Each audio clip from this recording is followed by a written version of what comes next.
Bé, avui treballarem amb el QuestionCat i farem un test de nivell B2. Comencem. A veure, primer nivell, aquest d'aquí, i primera pregunta.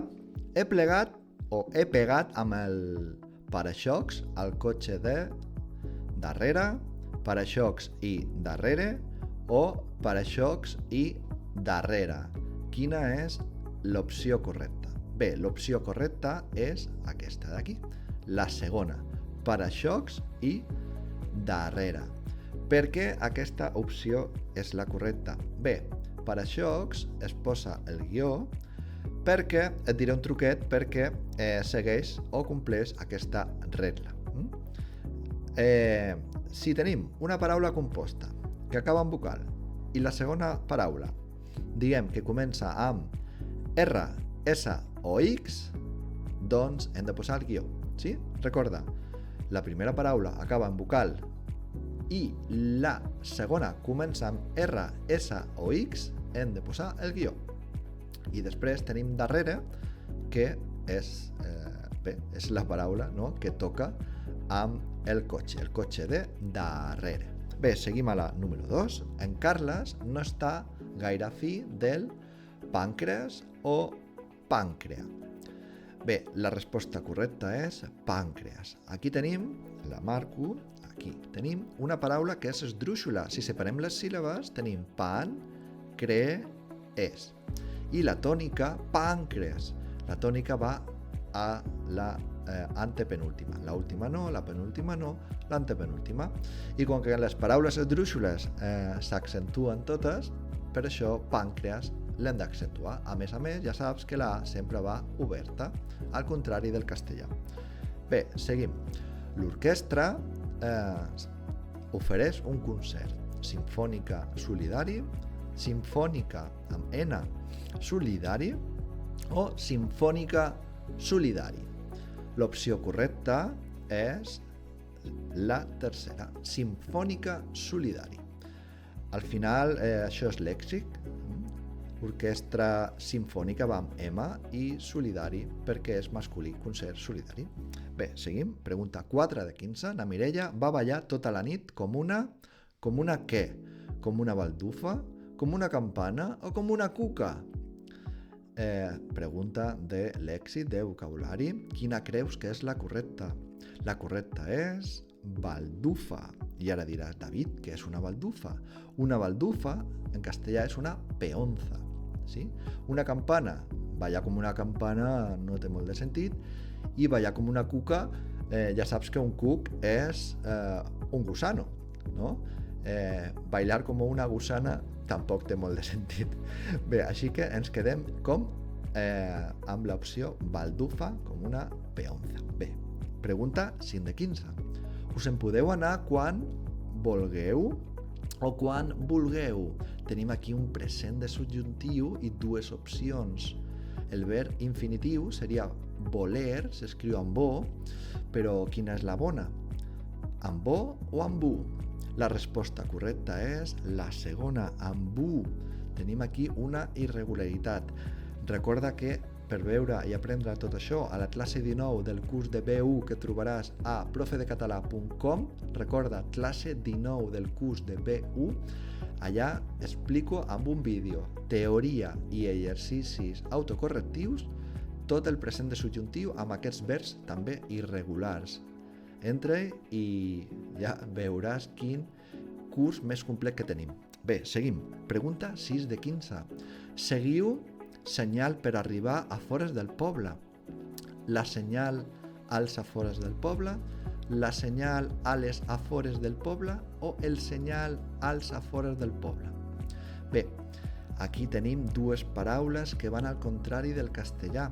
En castellà, senyal és femení i afueras també és femení.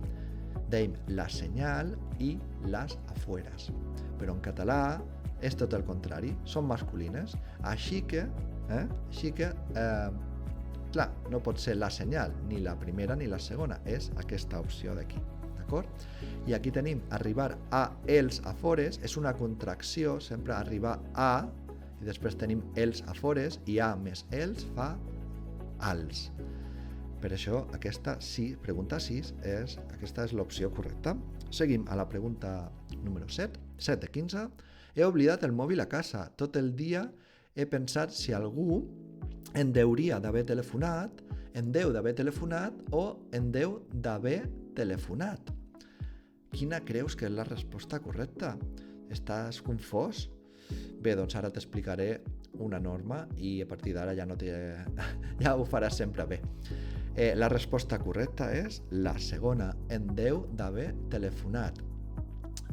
Aquesta estructura que en castellà tenim, me debería de haber telefonado, doncs en català no és correcta. Em deu d'haver telefonat, aquesta preposició després del deure no és correcta.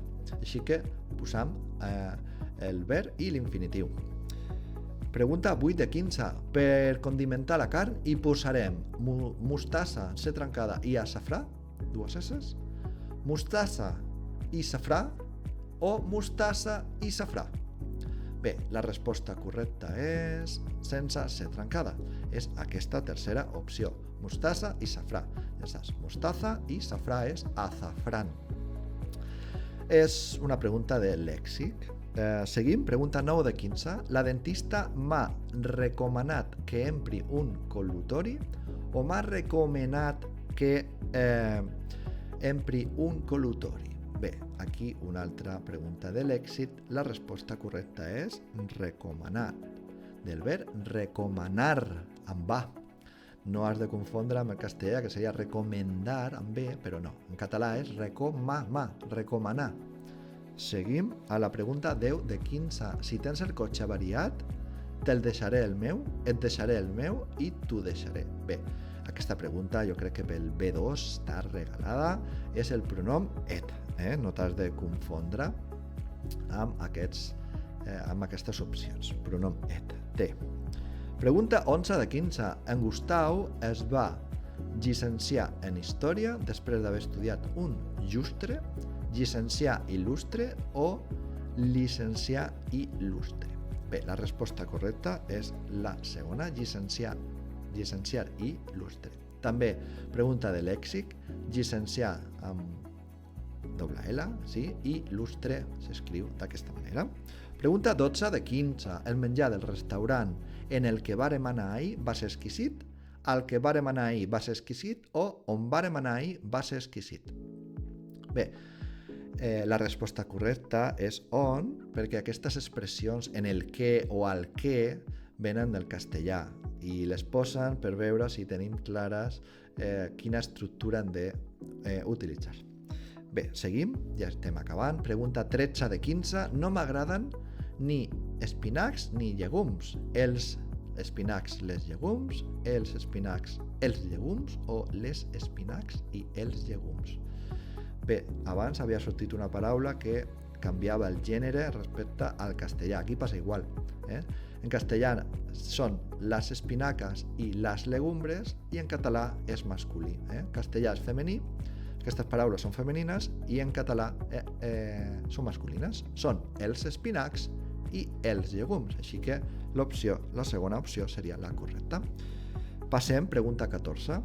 La investigadora estudia història de Roma. L'investigadora, estudia l'història de Roma. L'investigadora estudia la història de Roma o la investigadora estudia la història de Roma. Bé, aquí aquesta pregunta l'han posat per veure si coneixes les excepcions o la principal excepció de l'apostrofació en català. La resposta correcta és la i la. I ara te l'explico. La vaig explicar ràpidament. Aquí, què tenim? Tenim una paraula femenina. La regla diu el següent. Les paraules femenines que comencen amb i o u àtona no s'han d'apostrofar. I aquí tenim investigadora, que és femenina, història, que és femenina, i ara hem de veure si la i és àtona. Recorda que cada paraula està dividida en diferents síl·labes i sempre hi ha una síl·laba que és tònica, que sona més fort. Investigadora, estaràs d'acord amb mi que la tònica és do. Investigadora. Aquesta és la síl·laba tònica. I la i és àtona. Si aquesta i història està clar amb l'accent que té obert, que aquesta to és la tònica. Així que tenim dues paraules que la I o la U són àtones. Així que hem d'aplicar la regla i queda la investigadora i la història. Bé, seguim. Pregunta 15 de 15. Així. A veure si canvia. Bé, la pregunta 15 de 15 no vol canviar visualment. Bé, ara la vaig a posar a veure si s'actualitza. És tu i jo som ànimes bessones. A veure. Bé, ara no se m'està actualitzant. No sé per què. No se m'està actualitzant. Bé, li dono cap bessones, a veure si agafa. Bé, m'ha fallat la darrera pregunta, la gravació, però era això, bessones en doble S. I per la meva part, ja ho tenim, Aquest seria el test número 1, encara que hem tingut aquesta errada tècnica a la pregunta 15 de 15, però bé, ja, bessones en doble S, gemeles.